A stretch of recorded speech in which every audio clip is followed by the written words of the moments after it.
What is going on, FA Nation? John Pemba here with James Grande. Welcome into the Fantasy Alarm MLB DFS Playbook live show. It is Thursday. We have a 7-game main slate starting at 7:07 p.m. Eastern Time. A random 7:07 in Toronto. You know, I don't know why it's happening, but 3 minutes earlier than the rest of the slate kicking off here. Grande, we had some day baseball earlier today going on for those of you who played that. Shout out to you. But talk about a little. Shout out to you. You're just calling out all degenerates is what you're doing. That's literally what that was. The verbiage there of shout out to you and the pause in between, like there was an early slate. ... Shout out to you if you decided to do that one. Yeah, if you threw some maybe you played some Yuri Perez finally coming out there looking like a stud. So we got that. I'm trying to find it. Where's this DraftKings? There we go. DraftKings, pulling up the ownership here so I can have all my bearings while we do this show. I think that's probably useful for the audience. Yes. Yeah. So anyways, listen, we did the preview show last night, talked a lot about a starting pitcher who's not even on the slate anymore. Yeah, idiots. dumb us. You know, we can only how are we supposed to know it at 1:30 a.m. the Mariners are going to decide to call up Logan Evans? We have to record at 3 a.m. moving forward. Dude, we almost went live last night at 10. Technically, we did. For 1 second, everyone saw John's face just bobbing up and down like, yep, just effed up. Just hit the live button. We weren't recording. We were honestly, I should have just done it. We should have just done the live show at 10.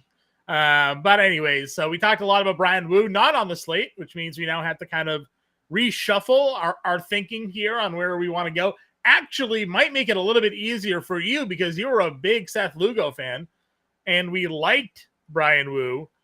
Now we don't have to worry about pitching the two in the same game. So maybe you feel now Seth Lugo as a top option for you. I know ownership today, Robbie Ray and Seth Lugo are your top rostered pitchers on this slate here this evening. There's only one guy at 10K, nobody now in the 9K range. So building your lineups on the 7-game slate, gonna have some money to spend up for hitting today if you feel so inclined to do so. I just can't get over this. I know Howard is Howard needs to get his DFS in while he can, because RIP to DFS in California. So he's just looking to get listen, we were late. So that I get that Howard was DMing me. He's like, where's the live show? And I'm like, well, I was my fault. Usually when we're late, it is like 99.9% my fault for being late. Usually. Yeah. I'll take the over. I said 99.9. Usually it's my fault. I'll take the over on that one. That happens. I see through you play the afternoon slate. Dude, no problems, dude. No problem. I was building golf lineups. I didn't get the afternoon baseball slate in there. And Mentor just wants the lineup. Don't play the preview show lineup because that includes Brian Wu, not on the slate. We'll get you a lineup here. We'll help Mentor with his show prep. That's all he's using us for. I know. Using for his XM show prep here. Could have us on, decides just to use us instead. Let's get into it. Robbie Ray is $10,000 as your top priced and top rostered starting pitcher. That feels a little dangerous, though, against the Arizona Diamondbacks, and you buying or selling a 10K Robbie Ray as the number one pitcher on this slate today. Yeah, I mean, I think that's a product of losing Brian Wu, right? Where you don't have the other alternate spend up. And we talk about this every show. If there is a spend up of like quality pitcher caliber, they just get ownership. Just period. They just do. Like, that's just how it plays out. So I am fine with it. I'm also like fully ready for that to blow up in my face as well. Right? It's like kind of just one of those things where Arizona's really good. Robbie Ray is really good. And what wins out? Because, we know the profile of Ketel Marte against lefties. We know what Eugenio Suarez has been this year. We know what Lourdes Gurriel has been against lefties for. They still got Grichuk rolling around there, right? Like, that's a guy that's dude. noted lefty killer James McCann to their catcher room. Like, still a really good lineup. So I like Robbie Ray, but I also understand a scenario where you fade Robbie Ray because I think the Dodgers getting all the ownership makes a lot of sense. I think the Dodgers look great today, but like, is it as easy as like just fading Robbie Ray to get the Dodgers? Yeah, I mean, that could be your ticket. But, John, there's not a lot to like on this slate. Yeah. Not a lot to like. I mean, listen, to just kind of like close the cap here on the Robbie Ray Diamondbacks thing. Diamondbacks are a top 10 offense in average, ISO, and WOBA against left-handed pitching. Now, in years past, they've been like a top 5. Yes. Here, they're hovering around 8, 9 in those categories. So, fringe top 10, but still, potentially dangerous there. Then it does go down to Lugo. You've kind of commented, recent performances out of him, looking a little bit like the guy he was last year. The strikeouts are finally starting to come back. Those weren't really prevalent early in the season. Strikeout games of 8, 7, and 9 now. The last 3 against the Dodgers, the Padres, and the Rangers. Now you're getting a Seattle team where, if Kyle Raleigh's not hitting homers, they're a little less dangerous. Certainly, Rosarena is starting to hit a little bit more better, and a little more lately rather, and they have Julio Rodriguez, who's I guess turning into a notorious second half player. But Lugo at $8,300. Pairing that up with a guy in the 7K saves you a lot of money there. You did also like Jose Quintana, given the Mets' recent struggles. The New York Mets against left-handed pitching are a bottom third team, 299 WOBA, 130 ISO, 230 batting average on the year against lefties. Do you find yourself today maybe just going Lugo Quintana and spending up? Is that what we're looking at? Yeah, on the Randy Arozarena front, definitely not a little bit hot. He is absolutely steaming from his ears hot. 4 straight multi-hit games, 4 home runs in his last 3. He is like, that is like Randy. That's like World Series Randy, right? Just like, yeah, when he had that historic run. They traded him. Once Tampa Bay traded him, he basically wasn't doing anything for a little bit. No, you're right. Seattle, so. For sure. I think the one issue with Lugo this year has been the lefties and the lefty power. That's been the one concern. 180 ISO, 243 expected ISO for lefties against Seth Lugo, 385 expected WOBA. This is a lineup in Seattle that features a boatload of lefties. I mean, they're gonna, we haven't gotten Seattle yet, right? They're projected 6 lefties in their lineup tonight, with J-Rod and Rosarena being the 2 righties. So like, there's not even a break there, right? So I like Lugo. He just obviously has to dodge the lefties. It's obviously a massive park upgrade as well. So I'm good with Lugo. We'll go back down to Quintana in a few. I just want to touch on like this other range here. Clark Schmidt obviously is a little bit appealing. The Blue Jays have just absolutely shellacked the Yankees for 3 straight days. Will Warren poop his pants on television again? He does that, every once in a while. That Blue Jays lineup is interesting. Like, obviously they still have their like key components: Springer, Guerrero, Barger, Kirk. Yep. Nathan Lucas is leading off tonight, and we had talked about Andres Jimenez and like kind of led off last night and then he hurt his ankle. He's not in the lineup.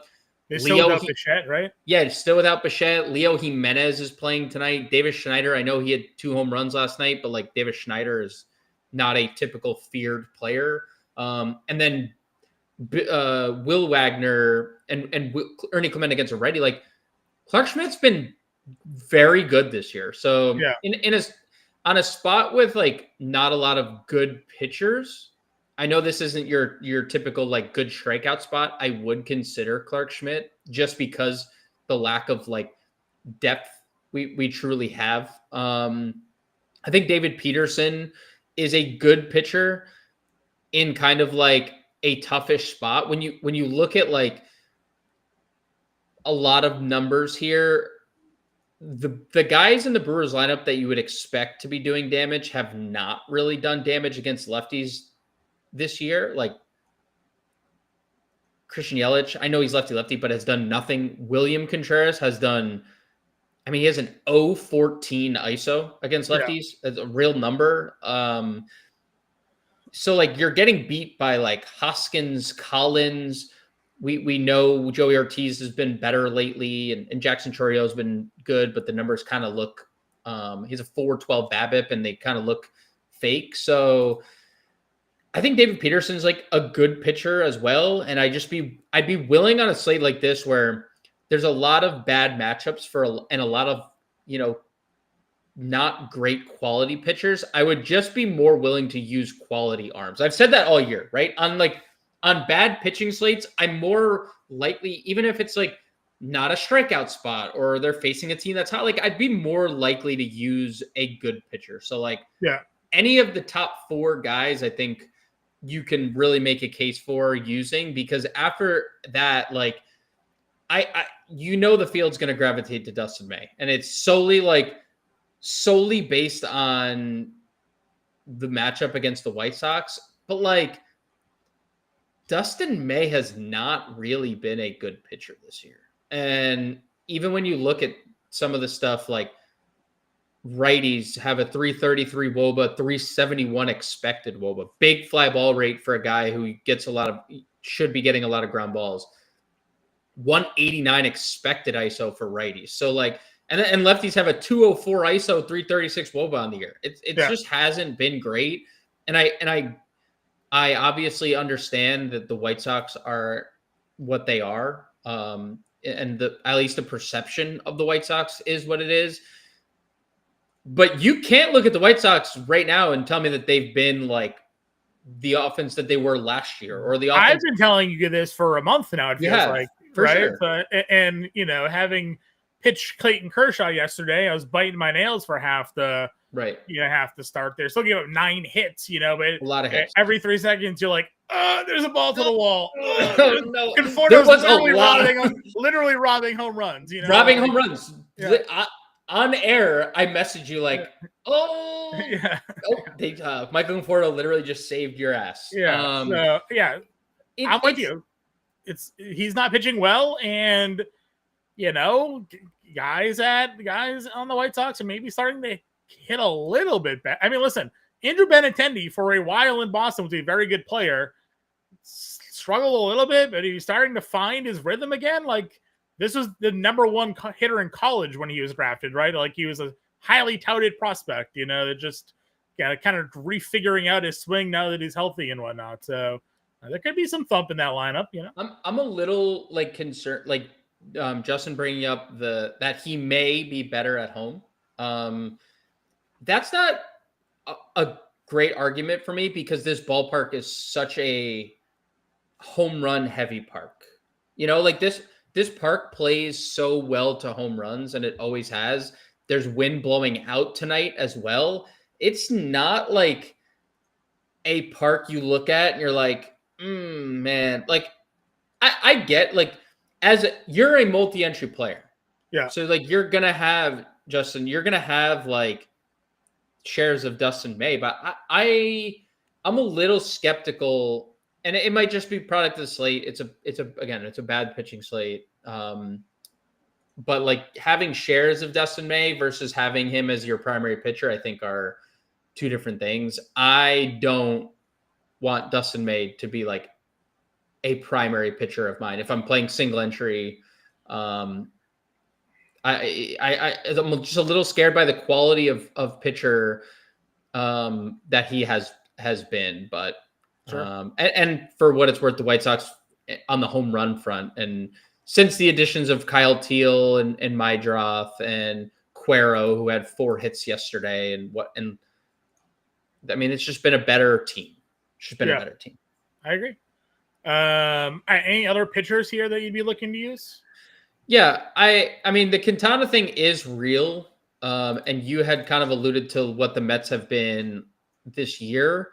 And I had spoke to what they've been since June 1st. Since June 1st against left-handed pitching, the Mets are 30th in OPS, 30th in WOBA, 30th in WRC plus, and they are 28th in isolated power. So you really have to just have Jose Quintana, looking like Luis Ortiz out there to have a bad start, at least with the way the Mets have hit lefties. So allegedly looking like I was gonna say, what are we trying to imply here? Allegedly, the ball just slipped, James, twice. But yeah, I think Quintana looks really good at 7,200. He has been, since he's come off the IL, he's getting deeper into games. The pitch count has gone way, way up since when he was just like randomly dropped into this rotation earlier in the year. I think he looks pretty good against a Mets team that has shown no resistance against lefties. The Jose Soriano one's interesting because when you look at the Braves, they have the second highest implied run total of the night. And I'm like hesitant to believe the Braves should have the second highest run total of the night on any night with how inconsistent they are. Jose Soriano like kind of struggles against lefties and has like those random blow up games. Like that's obviously he does, but has dominated righties this year. Righties do nothing. He strikes out a bunch of them. The Braves have like Olsen, Profar as like their their actual like decent lefties, and then Albie Albies and Michael Harris have been two of the worst players in baseball as their other ones. There's nothing that like terrifies me other than like Jose Soriano just having one of those random can't pitch games where the sinker's not working, and then once the sinker's not working, it's cooked. But if his sinker's working, Atlanta has no chance. Just like nobody, because it's 98 and it's down, and nobody can hit that. So yeah, I think Soriano is an interesting tournament play. He definitely has the most strikeout appeal of like 8K down. I think that's not like that bold of a take either. Anybody else? I saw Warren. We'll talk Warren. We'll talk about Brandon Pfaadt because Warren mentioned him. He's been pitching better. He's just not like pitching deep into games. Like there's still a lot of hits. He's throwing into the 80s in pitches, and he just doesn't kind of really get deeper into games. So like, yeah, if he gets a win, it obviously helps. Yeah. 7 strikeouts back-to-back starts is at least encouraging. Definitely. And this is another, I would put with the way Miami has played and Colorado at home, like in cores, like you probably put San Francisco on that same offense, like in that same bucket of player. I'm fine with it. Just like I am kind of with Logan Evans. Like I'm fine with the Logan Evans play. Logan Evans got called up here, John. He allowed 8 earned runs in his last AAA start, which is not great. Is what it kind of is, but had a few good starts right at the major league level already this year. Yeah, he's been an okay strikeout guy at the minor league level. He has a big righty problem between the two levels. Like serious, like right-handed issue that is obviously kind of concerning when you face Kansas City because you're going to face a lot of righties right at the top of their lineup. India, Witt, Garcia, Salvi, like 4 of their top 5 batters and probably 4 of their 5 best batters. So that's my take on Evans. And then I saw IC3 talk Bassett. It's fine. Like Chris Bassett is an interesting one because he's really good and really bad. And there's like never any rhyme or reason to why he's good or why he's bad. He once again has a 160 ISO or worse against lefties, and that's been his primary issue his whole life. Dating back to 2018, he's had a 160 ISO or worse against lefties. The Yankees have Grisham back. So, they have 5 lefties in their first 6 batters. They have 6 lefties total. That's obviously an issue for Chris Bassett. Yeah. But has the Yankees lineup been great other than yesterday? No. But can they be? Yes. So it's a large field play only. I'm not like in love with Bassett. But again, it does circle back to like the quality of pitcher on this slate, and there's not many of them. Agreed. All right, going over to the catcher position then here, just a little quick refresh on our ownership for tonight. Will Smith is far and away your top rostered catcher. Again, probably leans to the fact that people are playing Lugo. So less on Raleigh for that reasoning. Where do you look to go at catcher today? Yeah, righties against Aaron Savale is the spot. It's an elite spot. 214 ISO, 261 expected ISO against Savale, 310 average, 524 slug, 565 xFIP, 53% fly ball rate against righties as well. And Will Smith has been, he's doing it a different way, but like offensively, I don't want to say he's been as good as Cal Raleigh, but like right on par with Cal Raleigh, like in a different way, right? He's hitting 320 with 1,000 OPS in the middle of the Dodgers lineup. He's like 60 points higher than Cal. I know Cal has 20 more home runs, but like, I think Will Smith looks incredible. And you could always play Cal Raleigh. It's always. Ben Rice looks really good hitting second against Bassett. Yep. So I think those would probably be the only guys above 4K that I would give a look to. Okay. Salvi Perez, Sean Murphy, and Patrick Bailey are getting ownership for tonight. That's sort of your next tier. Perez 33, Murphy 35, Bailey down to $2,400. So I guess you're a popular punt play today, right there. Yeah, there's always one. I think that's a fine punt play. We've talked Patrick Bailey a bunch and how consistently good he's been, at least scoring us fantasy points at the punt range. So definitely fine with it. And we know the Brandon Pfaadt struggles with lefties. I really like Salvi because of the righty problem that Evans has and how unlucky Salvi's been. Like that luck is going to turn. He's too good to just continue to get this unlucky. Murphy is fine. I'm not as high on the Braves as the field and how they have 5 implied runs, but I understand it that they should be high powered. I understand it because Murphy's homered in 3 straight starts.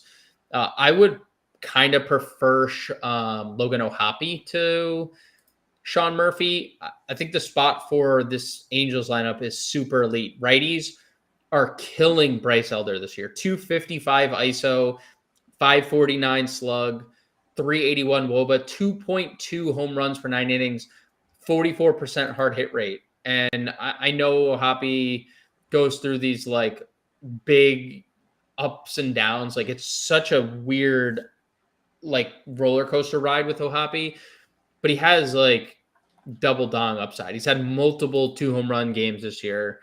Not that Sean Murphy doesn't, but I just think the better spot is O'Hoppe. So that would probably be my pivot away from Murphy. Okay. And then you can play you can play Kyle Teal at 3K. He's been awesome when he starts. Sure. $3,000 like that. First base position for tonight. Your top guy obviously is Ohtani. Smaller slate. We're not spending up. You don't have to spend up rather for very expensive pitching. He's 30%. Now has the first base outfield eligibility, but again, like far and away, your highest rostered hitter for tonight. First base in there. Freeman is below him. Do you have a preference at first tonight? I mean, if you can, jamming Dodgers is the play. 10-mile-an-hour winds against the fly ball pitcher who's not very good against either split. The Dodgers is the preferred option. You could definitely get to Olsen. He's like the one quality lefty there is. We talked Rice. Vinny Paz is fine in a Royal stack. Same thing can be said about Hoskins in a Brewer stack. You could play Shanuel at 39. That's probably my my player pool at first, and you can play Salvi here as well. Sure. Yeah, not obviously not a lot of options for us here tonight. Second base position where again you have Marte all the way up at the top. You're not often a deep position, and then on smaller slates it's even worse. From an ownership perspective tonight, Tommy Edman is your number one guy. As you mentioned, the theme here of just jamming Dodgers. If you're not going the Edman route, do you have a preferred second baseman this evening?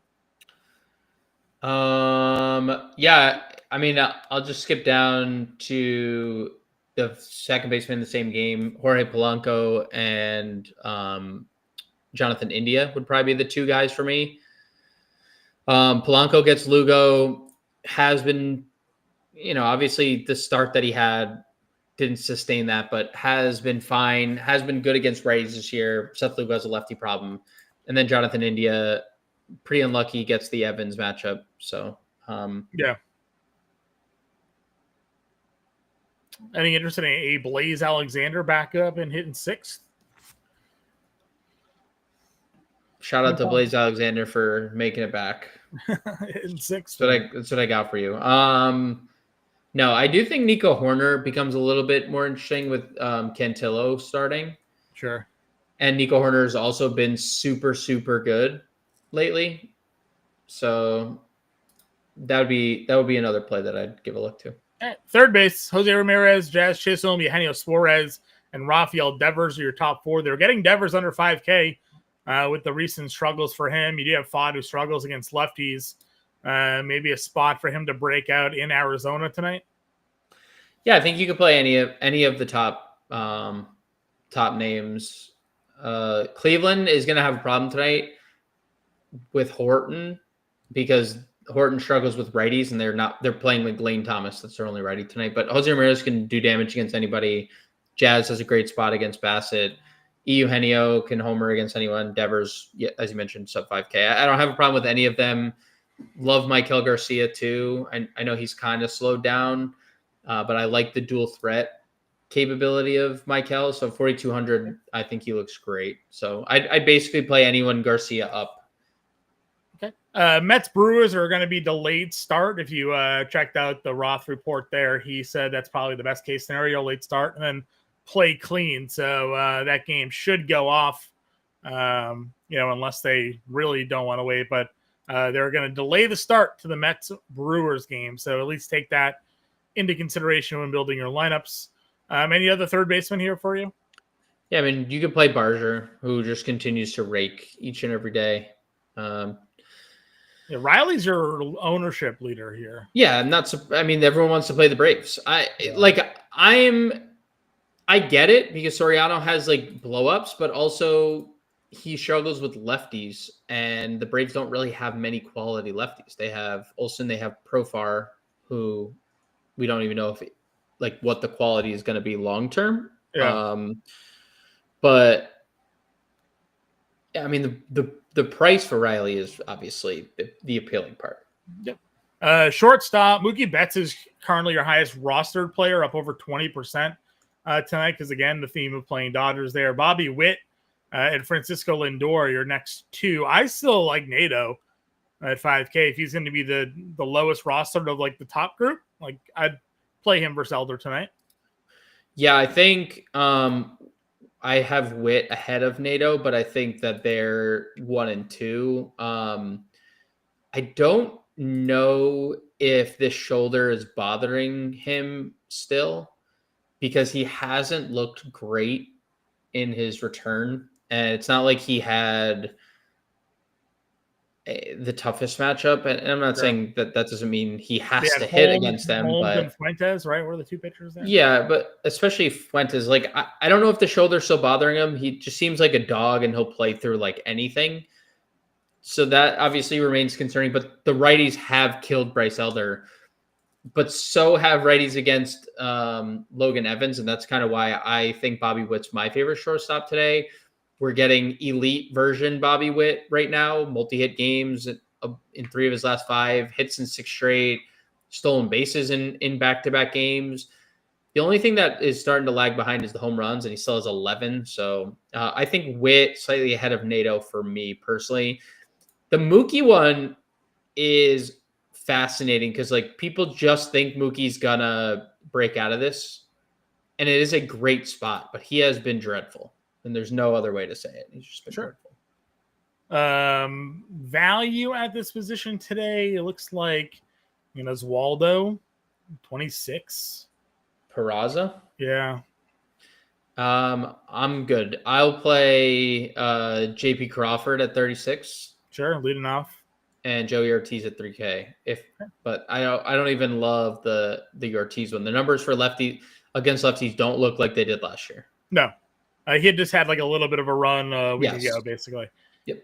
Again, outfield here, Ohtani. We talked about double the next guy. It's all Dodgers. It's Ohtani, Hernandez, and Pages is your top three guys tonight, ownership wise. Then you mix in your Yankees and Braves basically to fill out the top 10 tonight. Yeah. So I obviously like you can play any. I think the Cubs are a little bit interesting. Cantillo has not allowed a lot of damage at the major league level this year. He did struggle with lefties. He threw like 60 something. Well, no, 56 pitches in his last AAA outing. So he's a little bit extended, not too much. Yeah. So we will see probably lefty Cantillo for, 60 pitches or so. And then the Guardians go to their bullpen. As long as it's not like the Smith-Gaddis duo, then we should be fine using Cubs. I like the Cubs quite a bit as a contrarian play tonight. But yeah, naturally, we were in on them when there was obviously Ortiz on the mound, given his troubles with the home run ball to lefties. But if you think they're going to end up going to their bullpen too, we know those troubles. Well, he's just thrown 50. He's been in AAA and hasn't thrown more than 60 pitches in his last 4 outings and 56 in his last outing. So I consider me intrigued about all things Cubs in general, because we say the same thing all the time. Like, everyone's going to play the Dodgers and everyone's going to play the Yankees, and Ronald's getting all the ownership. Yep. And those three teams absorb all of this pricing up top, except there's one team that's not getting any ownership, and they've been as good as all those other teams offensively all year long. And so no one's playing them. Tucker's the highest rostered outfielder, and he's at 7%. So yeah, I have legit interest in the Cubs, like legit interest, because Cantillo's not long for this game. He hasn't really shown to begin with like a major league caliber starter. He's been fine out of the bullpen for them.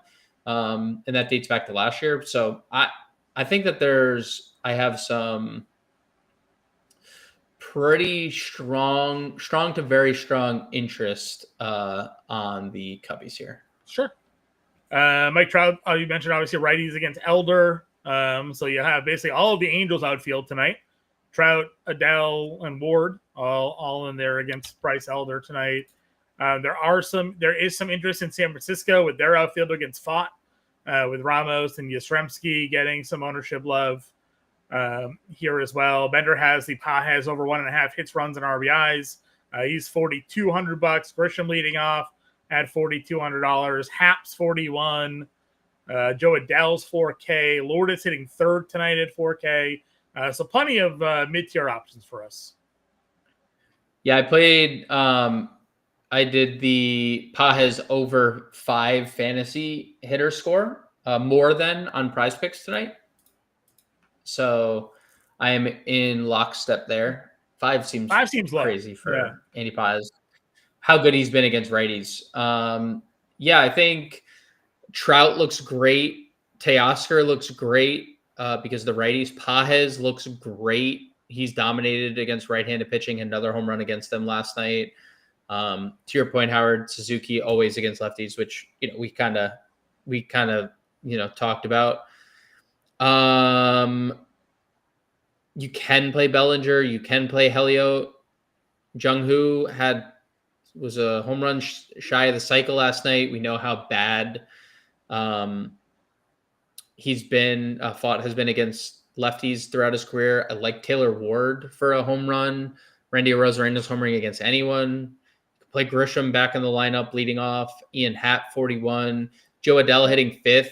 He has been dominant against righties this year. I think there's a ton. As I say, I think it's a really great value if you're just gonna, even if you just went off Ohtani, right? You can build, at first base tonight. You can get a whole bunch of good plays in this 4K range.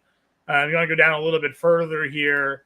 You have Marte leading off. I think is, we like Quintana, but Marte leading off is certainly at least a little bit interesting. Dominguez, 36, Profar homered in his return. I know Soriano is a ground ball master there with $3,600 for him.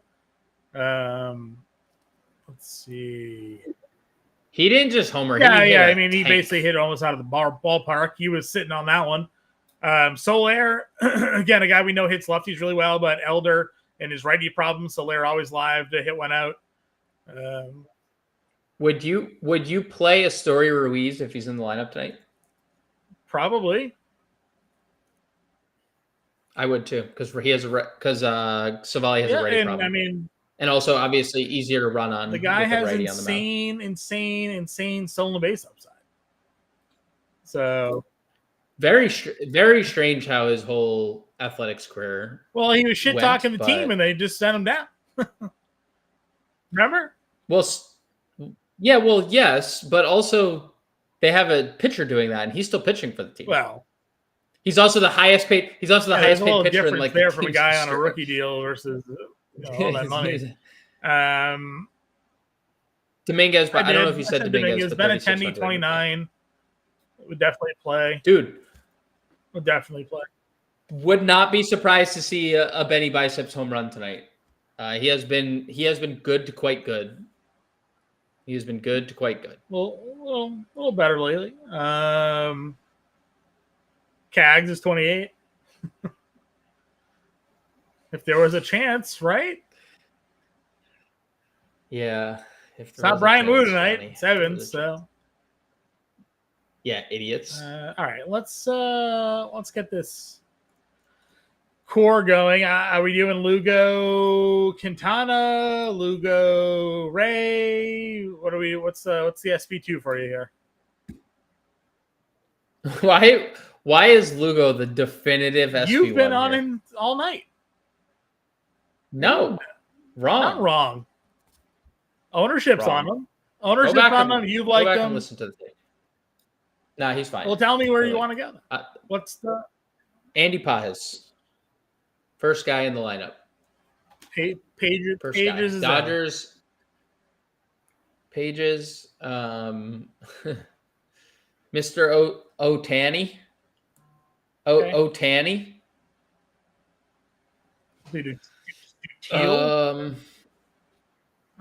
Are we playing May? I don't want to play May. Jonathan India at second. Where is he? 32. Okay. Going. I kind of want to play Salvi catching. Salvi catching or Salvi first? Kind of want to play Salvi catching. Past him. 33. Yeah, I like that. Okay. I like that. Oh, yeah. That's the good stuff right there. That is the good stuff right there. All right. We need a pitcher. That's the good stuff, buddy. You don't technically need 2 of them, actually. Technically, we don't. Well, we're going to have to put a lineup of 2 in the Discord, so. By the way, May has now jumped Lugo as the SP2 on ownership. Yeah, I'm not so. I'm. And Elder's up to 20% now. What did that awful human Conor McGregor say? I'm not surprised, or is that no? Is he said that? I'm not surprised. Maybe. No, wasn't it Conor? Nate Diaz? Oh yeah, it was Nate against the awful human. Well, there. Yeah. Yeah, I'm not surprised, mother.